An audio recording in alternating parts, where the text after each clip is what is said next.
welcome to Living Life, and what's better to live life than to be out at a Prosecco festival? A lot of us over 50 like to have a drink from time to time, and men and women often crack a bubbly to celebrate a special occasion, a big birthday, a wedding, or some achievement. But how much do we actually know about sparkling wine? Here we are with Michael Del Zotto from Del Zotto's. Hi, how you going? Now, Michael, I was very impressed with your thing in the masterclass today where you were telling us a bit about Prosecco. Yeah. And can you tell us a bit about your family history? Because that was a fascinating story. Yeah. So Dad comes from Valdobbiadene, so Dad grew up with Prosecco on the table. So from basically, as Dad would say, from an age of about 4 years old, he's had Prosecco. So he always jokes about, I went straight from milk to Prosecco. Always enjoyed it, and it was a dream of his to grow it here in Australia. And then in 2004, we realised that dream by releasing Australia's first ever Prosecco. Now, I was fascinated to know, because your dad's into Prosecco, and you mentioned about older Italian men sitting around drinking Prosecco. Yeah. And in Australia, it's not very blokey, or seen to be blokey, to be sitting around drinking Prosecco. Can you tell us more about the cultural background of men drinking Prosecco? Oh, look, I think it's just more about regional base. So around that region of Valdobbiadene where Dad's from, you just grew up with Prosecco. You grew up with that grape variety, and that's the variety you drank. So, I think the story I was talking about was when I was with a bunch of Dad's friends, and I'd had enough coffees, and it was like about 10:30 in the morning, and I just didn't want to have another coffee, and Dad said, well, have a Prosecco. And I said, well, it's too early to have a Prosecco. And he said, have a look around you, and there was all these old guys that had congregated in the local town piazza to have a glass of Prosecco, and it was like it's kind of just part of their culture. It's like you drink the wines of the region that you're in, and because you're in that area around Valdobbiadene that's famous for Prosecco, you drink Prosecco. Or you might drink a native red or whatever, but at that time of the day you would drink a Prosecco, so yeah. So there's a lot of Australians that I've bumped into. I've said I'm coming to the Prosecco Festival. They have no idea what Prosecco is. Yeah. So what would you say to men and women about actually trying the Prosecco and why they should try it? Oh, look, I really think it's just keep an open mind in relation to it, because some people do have that perception that Prosecco is just sweet. We make Prosecco in 5 different styles, and one of them is non-vintage, which has a little bit of residual sugar. Then we have our vintage Prosecco, which is relatively dry.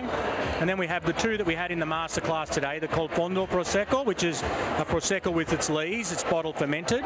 So it's extremely dry. There's no sugar in that, and it's got a hint of savouriness. And then we have the Limigrante Prosecco, which is also a brut style, so dry again, bottle fermented. So there's many different ways to make it.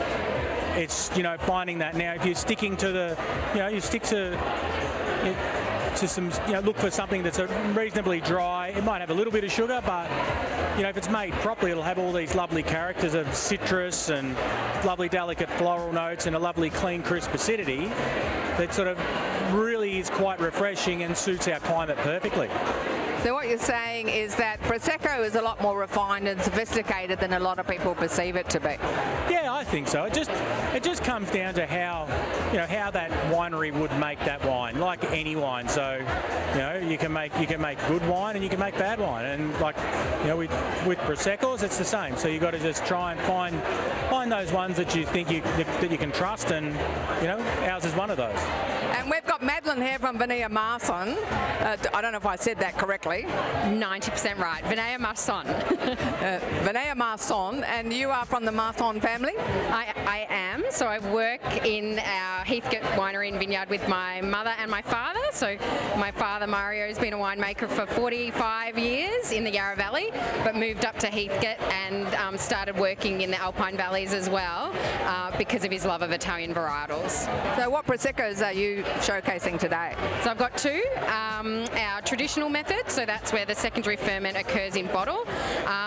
So that's got about 10 grams of sugar that we add at dosage, so still considered very dry. But then we've also got a Prosecco called Fondo, which literally means with the bottom. So the lees that are usually disgorged stay in the bottle, and there's no dosage. So it's a wine that you can really age, unlike most Prosecco. So we like, encouraging people to leave leave it for 1, 2, 3, 4 years to have the development of like secondary character, yeast autolysis character coming through in the wine. So that's bready, brioche, buttery character and adding a lot more complexity. So what would you say to men and women sitting at home watching us today about why they should try Prosecco? Because a lot of people actually haven't tried it, men and women.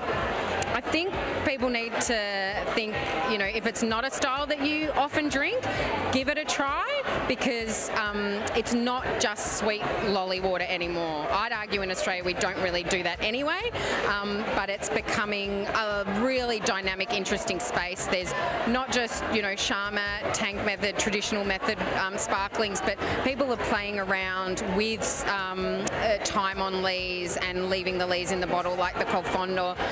They're making a lot of different styles, a lot of different Italian varieties, not just Prosecco. So it's a really fun, dynamic space, and you get to try lots of different artisan producers. So a great way to experiment and push the boundaries by trying something different with Prosecco. And here we've got Natalie from Piscini, another exhibitor, another winemaker from Australia at the Prosecco Festival. Hi, Natalie. Hello, how are you? So excited to be here. I'm excited to be here too. How's the festival been? Oh, it's been awesome. I think just seeing so many people interested in tasting Prosecco and interested in tasting other sparkling wines outside of Prosecco. And, you know, people know so much about it. You know, a couple of years ago, it was just a fizz that you drank.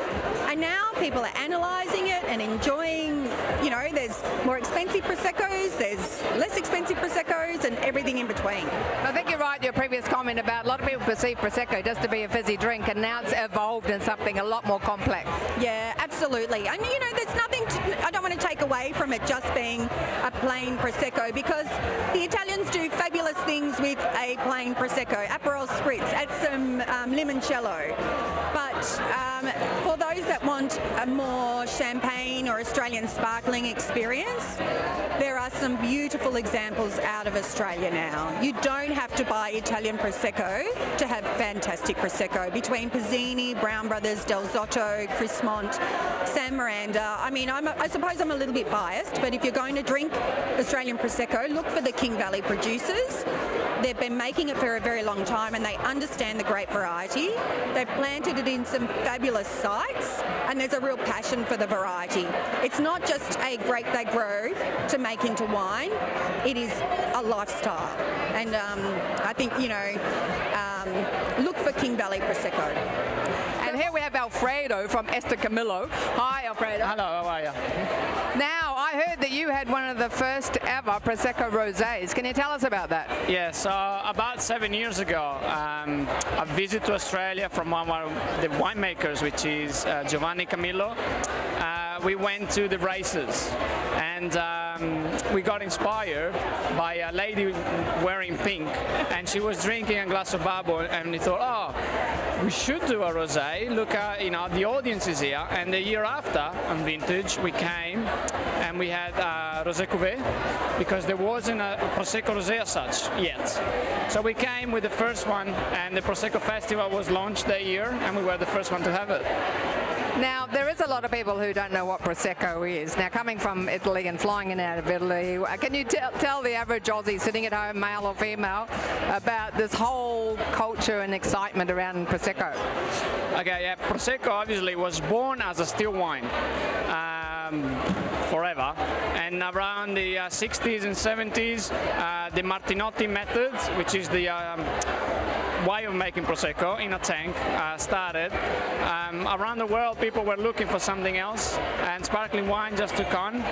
The Glera is the grape varietal, but people know it only by Prosecco. Prosecco is a town in Italy, in northeast of Italy. That's where the name comes from. Different from many other sparkling, comes from one grape, which is Glera. Champagne, for example, is a Blanc de Noir, meaning that comes from red wine or red grapes, and they're only using the juice and become sparkling in fermentation in the bottle, where the fermentation in Prosecco is done in the tank and then bottled. That's the biggest difference in between those. Awesome, let's drink to that. Cheers. Thanks for joining us today. You may have been surprised to learn some things about property and about Prosecco. For more information on smarter property investing with Christine Williams or the Prosecco Queen and the Prosecco Festival, head over to our website. Please connect with us on YouTube, Facebook and Insta over 50 So What. Keep up your 5-minute fitness, more videos on YouTube. Replays are on YouTube, CTV Plus, the CTV Plus app and also on the website. It's our fantastic volunteers who help keep this show going. If you'd like to volunteer to work on the show, we would love to hear from you. I'm Carol. See you next time.